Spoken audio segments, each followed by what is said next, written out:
akhirnya dia itu udah nggak bisa menahan amarahnya, nahan kesabarannya, dan akhirnya pun dia membunuh 2 orang dari 5 orang yang tinggal dalam rumah tersebut.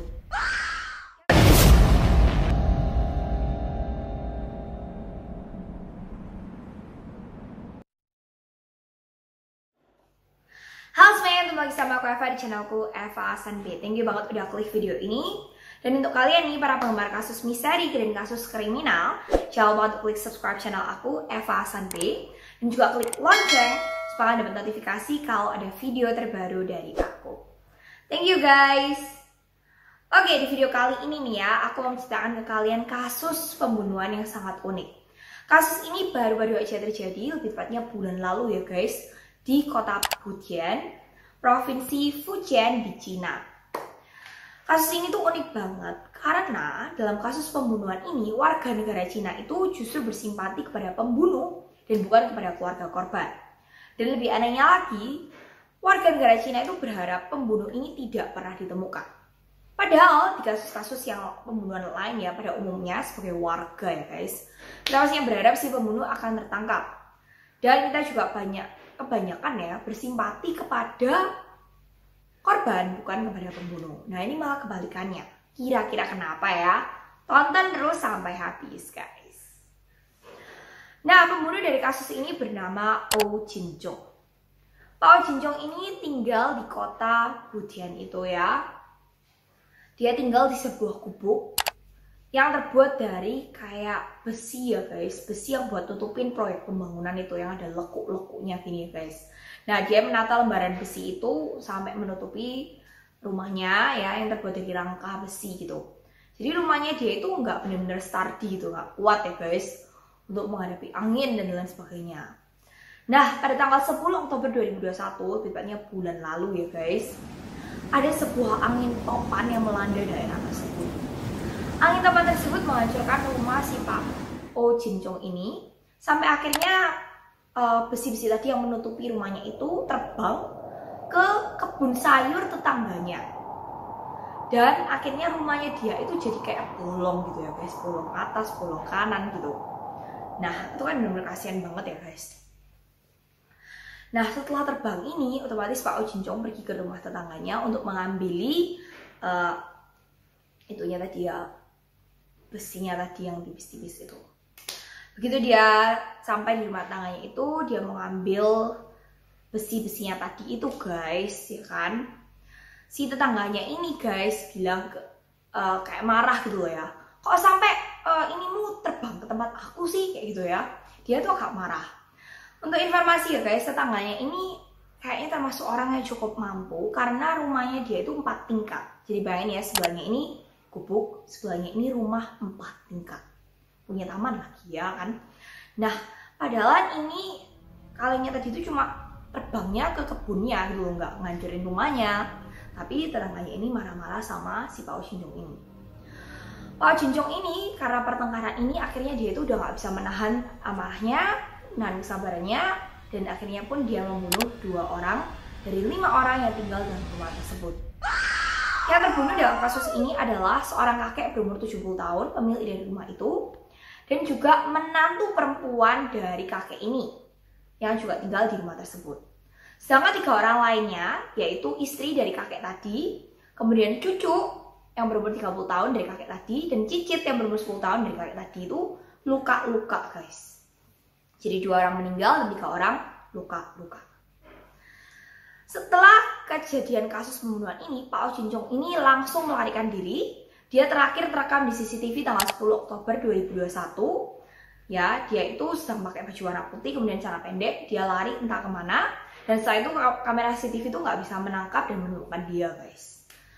Setelah dia kabur ini guys, pemerintah otomatis mau menangkap pembunuh ini ya. Jadi mereka mulai mengeluarkan notis gitu tentang keberadaan dari si pembunuh ini. Tapi tiba-tiba di Weibo, yaitu semacam kayak Twitternya Cina ya guys, itu ada seseorang yang mengepost video mengenai Pak Oh Jin-jong ini. Ternyata pria ini itu adalah anak kecil yang pernah ditolong oleh Pak Oh Jin-jong 30 tahun yang lalu. Anak ini tuh dulu pernah hampir tenggelam dan mati Tapi berkat ditolong sama Pak Oh Jin Jong ini, akhirnya dia itu tetap hidup sampai hari ini. Dia pun menjelaskan kalau Pak Oh Jin Jong itu orangnya itu baik, sabar, dan punya rasa keadilan yang tinggi. Bahkan waktu si anak laki-laki ini ya mengunjungi Pak Oh Jin Jong dengan keluarganya untuk ngasih kayak hadiah, kan berutang budi ya guys. Pak Oh Jin Jong ini menolak semuanya itu karena dia merasa menolong itu nggak perlu imbalan gitu ya guys. Jadi orang ini benar-benar orang yang baik, sabar, rendah hati. Pokoknya benar-benar orang yang kayaknya nggak mungkin gitu akan melakukan pembunuhan. Nah, Pak Oh Jin Jong ini guys, itu juga selain pernah menolong anak kecil, dia pernah menolong hewan.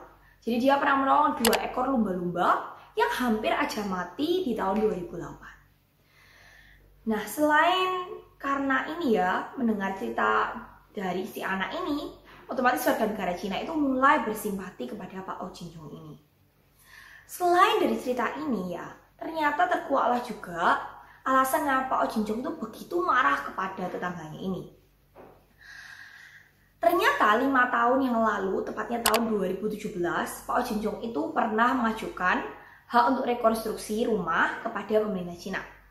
Nah, Pak Oh Jin Jong ini diberi izin oleh pemerintah Cina dan akhirnya dia mulai merekonstruksi rumahnya. Pertama dia ngancurin dulu rumahnya, kemudian dia berencana untuk membangun kembali rumahnya tersebut. Tapi setelah dia menghancurkan rumahnya itu ya guys, waktu dia membangun kembali itu, dia berkali-kali dihalangi oleh tetangganya ini, yang tadi tinggal di rumah berlantai 4 itu guys. Nah, padahal itu kan tanahnya dia berhak untuk bangun, apalagi udah dikasih izin sama pemerintah. Tapi si tetangganya ini berkali-kali menghalangi dia untuk membangun tanahnya tersebut dan bangun rumahnya. Makanya dia itu sampai tinggal di gubuk itu bersama dengan mamanya yang hampir berumur 90 tahun. Bayangin ya guys, betapa susahnya gitu ya dan menderitanya. Punya hak tapi nggak bisa memakai haknya tersebut gitu kan ya. Dan karena masalah ini, Pak Oh Jin Jong itu juga udah minta tolong ke pemerintah Cina. Entah itu kepala desanya, kemudian ke polisi, kemudian ke pemerintah wali kota dari kota tempat dia tinggal, pemerintah Cina yang berkuasa ya. Tapi tetap tidak ada jawaban apapun. Dia itu juga bahkan di rumahnya itu waktu digeledah ditemukan sebuah kertas ya bungkusan rokok itu penuh dengan nomor telepon dari pemerintah Cina. Kayak Partai Komunis dan lain sebagainya ya. Dia tuh udah pernah nelponin itu semua dan tetap tidak ada bantuan. Dia juga pernah nge-tweet di Weibo-nya, bukan Twitter ya guys, di Weibo-nya tentang betapa tidak adilnya pemerintah terhadap dirinya. Jadi dia itu bilang kayak gini di Weibo-nya, bukankah seharusnya pemerintah itu melindungi orang biasa atau masyarakat biasa? Kenapa kok orang kaya itu justru sombong dan arogan gitu loh ya. Dia itu merasa pemerintah itu tidak adil. Dan dia juga udah pernah nge-tweet di Weibo-nya minta tolong secara terbuka kepada wali kota tempat dia tinggal atau pemerintah di daerah Binghai juga. Ya kayak nge-hashtag gitu ya guys supaya kelihatan. Kalau di hashtag kan biasanya langsung kelihatan gitu kan ya. Nah, tapi tetap tidak ada balasan, tidak ada bantuan dari bagian pemerintah. Selama 5 tahun dia berjuang seperti itu tetap tidak ada bantuan. Sampai akhirnya yaitu pada tanggal 10 Oktober dia udah kehabisan akal, dia udah kayak di dead end, di ujung tanduk, dia udah nggak punya cara lagi dan akhirnya dia juga dimarahin sama tetangganya itu, otomatis dia marah, meledak dan terjadilah pembunuhan tersebut. Karena hal ini guys, melihat betapa tidak adilnya ketidakadilan yang dialami oleh si Pak Oh Jin Jong ini, otomatis warga negara Cina itu bersimpati kepada Pak Oh Jin Jong ini. Warga negara Cina berharap si Pak Oh Jin Jong ini nggak akan pernah ditemukan ya guys. Jadi mereka tuh nge-tweet di Weibo, berharap Pak Oh Jin Jong itu bahagia dimanapun dia berada dan lain sebagainya.